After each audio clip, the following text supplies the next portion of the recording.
Thank you very much, dear Prime Minister, honorable cabinet members. It's very symbolic, really, and very important for me, for all Ukrainians, that we have such strong support and trust of the United Kingdom.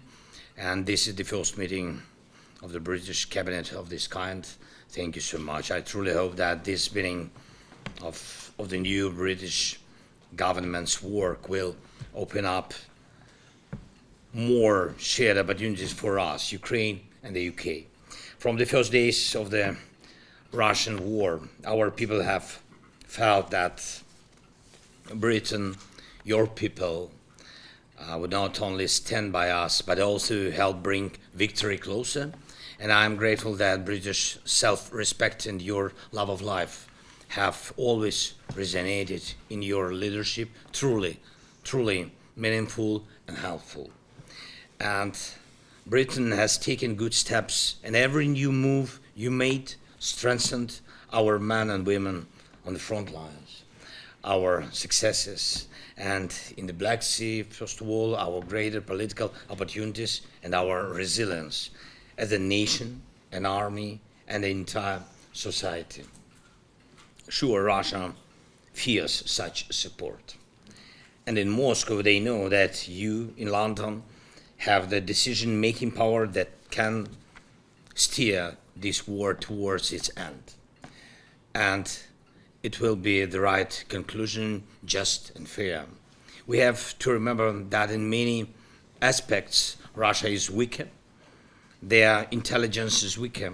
Their diplomacy has turned into mere bribes, lies, or threats. Economically, they are not strong.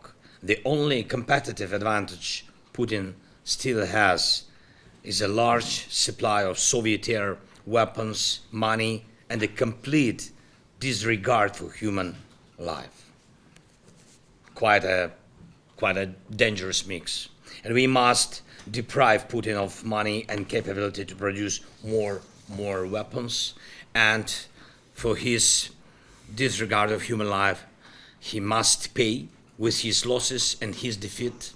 How can we ensure this? Right now we are missing the main answer to this question, and that is our long-range capability. By defending Ukraine against the Russian advance on Kharkiv in May, June, we have proven that we can stop any Russian attempt to expand the war if the restrictions on using Western weapons against Russian military are lifted. Once we can strike further than just near the border, including Russian military airfields. And we will not only protect ourselves from any Russian offensives, but also secure our frontline positions and cities from Russian bombs. Putin has no shame to hit residential areas, city squares, hospitals, schools with bombs. And Russia uses about 3,500 guided bombs per month. And it's impossible to shoot them all down. But it's possible to destroy all the bombs carriers. And I ask you to show your leadership in this, and please convince their other partners to remove the limits. We need this step, a step that will force Russia to seek peace. Mr. Prime Minister, I want to praise the energy with which you have started the work of the new government. And yesterday we already had a very productive meeting. Thank you so much with the defense industries, secretaries of defense and trade were there. And the meeting was really substantive. And I hope we will now work even more actively. Truly, when making changes, it's important not to lose a single day. And the faster you act, the more result you will achieve. And the same principle applies to the pressure on Russia for the war. We must be as energetic as possible so that the aggressor cannot use any day to adapt to the pressure on him. And I thank Britain and all the partners who provide the real power of sanctions against Russia and who work with us for a solution that will allow all profits from frozen Russian assets to be used to defend against Russian aggression and later allow these assets to be confiscated. This is also just.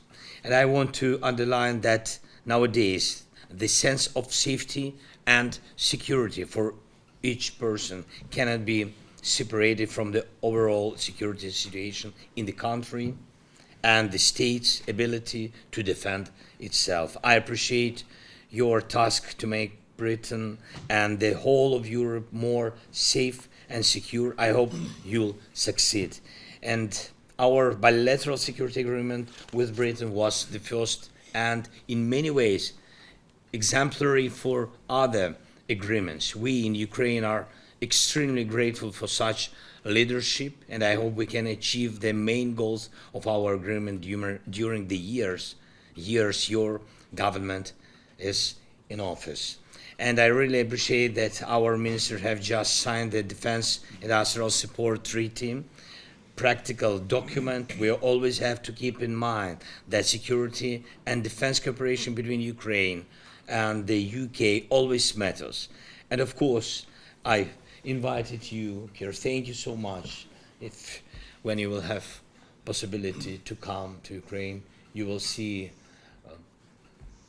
that for all Ukrainians is a privilege, and we are very thankful to UK and to all of you, to all of your nation.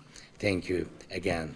And we can work on details of our agreements as possible so that our people, Ukrainians and Britons, can feel the results as soon as possible. Thank you again. Thank you for this invitation with your strong team. Thank you. Slava Ukraini.